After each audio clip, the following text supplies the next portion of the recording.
Assalamualaikum. Hari ini kita akan teruskan dengan buku latihan dan juga lembaran kerja. Apa yang perlu murid-murid lakukan ialah yang pertama, tugasan buku latihan dan juga lembaran kerja. Seterusnya, untuk latihan muka surat 49 buku latihan, kamu perlu warnakan objek-objek yang menyeram air. Ada 6 objek di sini, iaitu kertas, guli, sapu tangan, mainan plastik, klip kertas dan tuala. Pilih mana objek yang menyeram air dan warnakan. Seterusnya, latihan muka surat 50, kita akan menguji beberapa objek yang mana iaitu gelang getah, kain lap, risit dan sudu besi untuk melihat boleh seram air ataupun tidak. Jadi, objek-objek ini akan dimasukkan ke dalam bekas. Okey, kita rendam selama 60 saat dan kita akan selepas 60 saat kita akan keluar dan kita akan lihat paras air bagi setiap bika yang ada. Okey, cikgu masukkan objek ke dalam bekas.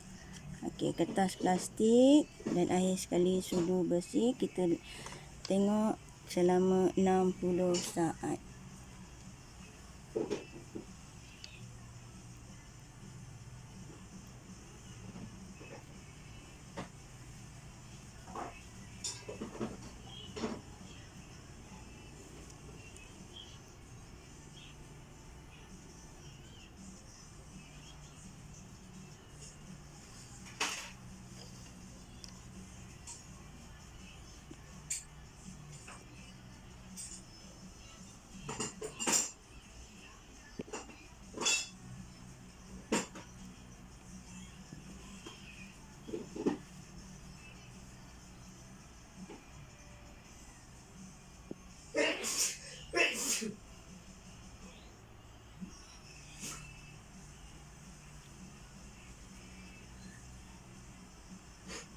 Hampir 60 saat.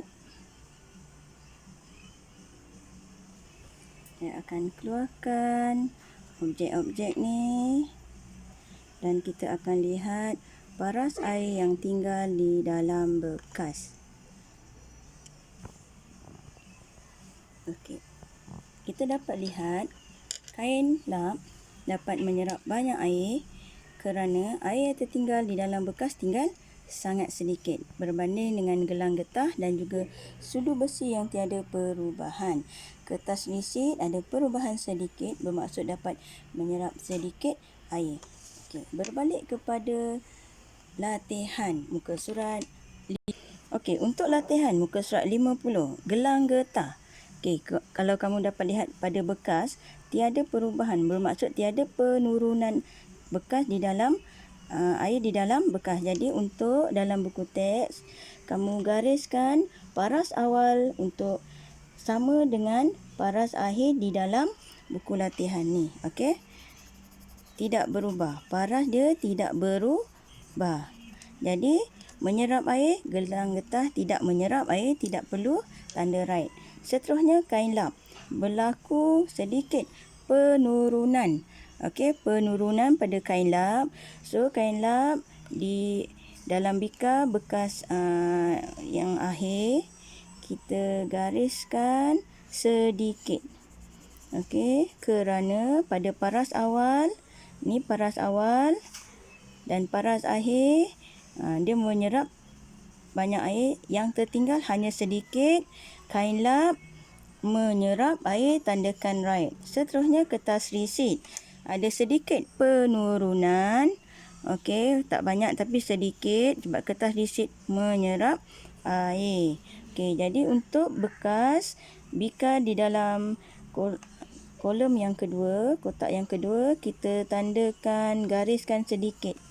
Okey, yang ni paras awal. Paras air ada sedikit penurunan, kadar penurunan, nampak Jadi kita warnakan bekas air ni ada sedikit penurunan kuantiti air. Okey, kertas risit menyerap air, ya. Okey, sudu besi Okey, langsung tiada perubahan. Jadi untuk bekas di bika akhir, gariskan sama dengan paras yang awal.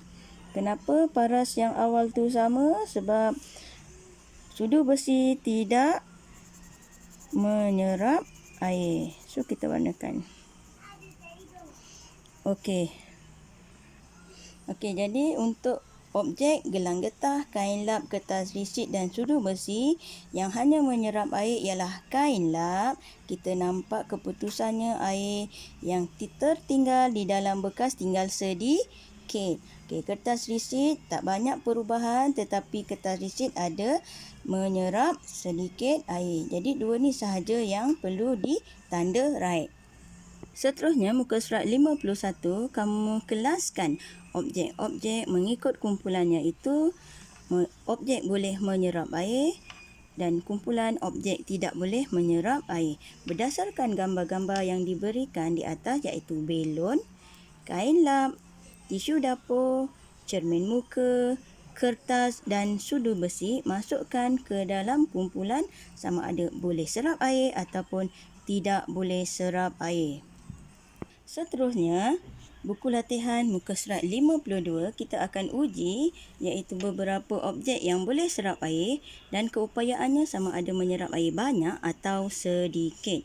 Dalam buku latihan muka surat 52, kita akan rendamkan ketiga-tiga objek ini ke dalam bekas berwarna, air berwarna selama 20 saat dan kita akan keluarkan dan perah ke atas bekas yang disediakan. Cikgu akan masukkan kain lap, kertas tisu dan kapas muka.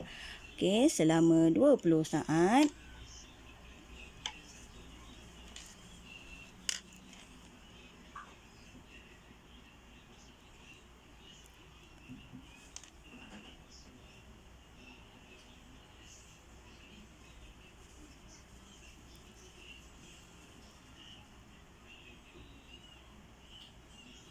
Okey, cukup 20 saat.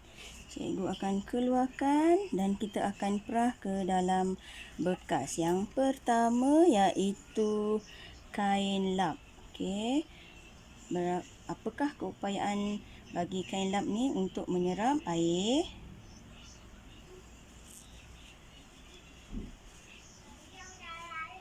Okey, itu untuk bekas kain lap.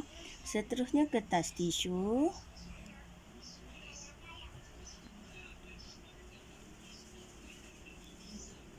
Dan akhir sekali,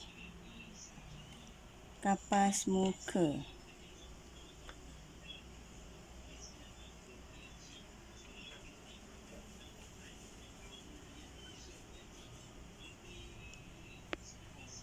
Okey, kita nampak dari segi pemerhatian yang telah kita jalankan iaitu kain lap, air dia, paras air dan kertas tisu, paras air yang ada dan juga kapas muka. Jadi kamu dapat lihat apabila diperah kain lap, kertas tisu dan kapas muka, kita dapat lihat paras air yang tinggi iaitu yang pertama ialah kapas muka, yang kedua kain lap dan yang ketiga kertas tisu. Kertas tisu ni menyerap sedikit air. Berbalik kepada buku latihan muka surat 52. Okey, yang pertama kamu kena tandakan right apakah pemerhatian terhadap keupayaan untuk kain lap, kertas tisu dan kapas muka menyerap air. Untuk kain lap, okey, kita dapat lihat kedudukannya ialah nombor 2. Jadi dalam pemerhatian kita letakkan kain lap sebagai sederhana. Kertas tisu nombor 3 kerana air yang diserap adalah sedikit. So rendah, tandakan right dekat kertas tisu, rendah. Okey, kain lap sederhana. Dan yang terakhir, kapas muka adalah tinggi. Kenapa tinggi? Sebab dia menyerap banyak air. Paras airnya lebih tinggi berbanding dengan kain lap dan juga kertas tisu. Okey, soalan 1. Nyatakan objek yang menyerap air paling banyak. Bermaksud ialah kapas muka. Nampak ni. Okey, dia paling tinggi. Seterusnya, menyerap air paling sedikit, bermaksud yang rendah.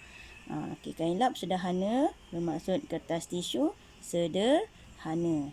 Okey, tuliskan kertas tisu. Okey, seterusnya. Soalan 2, susunkan objek tersebut mengikut keupayaan menyerap air secara urutan menaik. Kalau urutan menaik bermaksud keupayaan menyerap paling sedikit ke paling banyak serap air. Paling sedikit serap air iaitu kertas tisu. Okey, tuliskan kertas tisu nombor 1. Nombor 2, yang sederhana iaitu kain lap. Tuliskan kain lap. Dan yang ketiga, kapas muka paling banyak serap air, paling tinggi kadar paras airnya. So, letakkan kapas muka yang ketiga. Seterusnya, untuk latihan muka surat 53 yang mana keupayaan objek dalam menyerap air, ada 3 kertas ataupun 3 objek yang diuji iaitu kertas sebak, berbola kapas dan kad manila. Pemerhatian telah dibuat dan keputusannya berada kertas sebak pada awal, berbola kapas pada awal dan kad manila pada awal. Jadi apabila dimasukkan kertas sebak ke dalam bekas, ke dalam bika, air yang tertinggal hanya tinggal separuh yang ni. Tinggal separuh. Bermaksud kertas sebak dapat menyerap air. Seterusnya, berbola kapas daripada paras awal. Selepas dimasukkan ke dalamnya berbola kapas, air yang tertinggal hanya sedikit sahaja. Bermaksud berbola kapas dapat menyerap air paling banyak. Yang ketiga, kad manila. Apabila dimasukkan kad manila ke dalam bika, paras air selepas itu tidak berubah.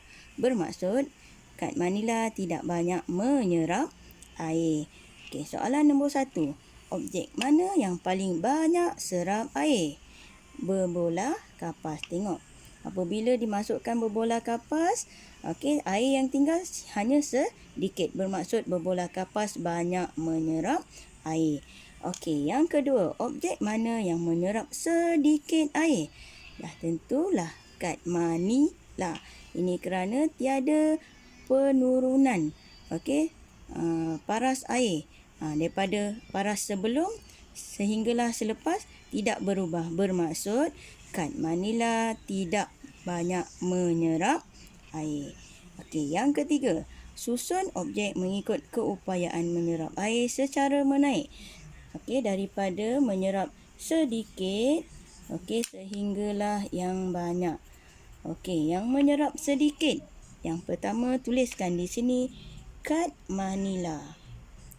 Yang kedua, yang banyak serap air ialah kertas sebak. Tuliskan kertas sebak. Dan yang terakhir, paling banyak serap air ialah berbola kapas. Daripada sedikit serap air sehinggalah yang paling banyak. Soalan yang keempat. Susun objek mengikut keupayaan menyerap air secara menurun, iaitu paras air yang paling banyak diserap oleh objek sehinggalah paras yang sedikit. Paling banyak serap air ialah berbola kapas. Letakkan yang pertama berbola kapas. Yang pertama berbola kapas. Yang kedua ialah kertas sebak. Dia dapat menyerap separuh air. Yang ketiga, kad manila. Langsung tiada perubahan. Di sini kad manila. Kerana kad manila tidak banyak menyerap air. Perubahan paras air langsung tidak berubah.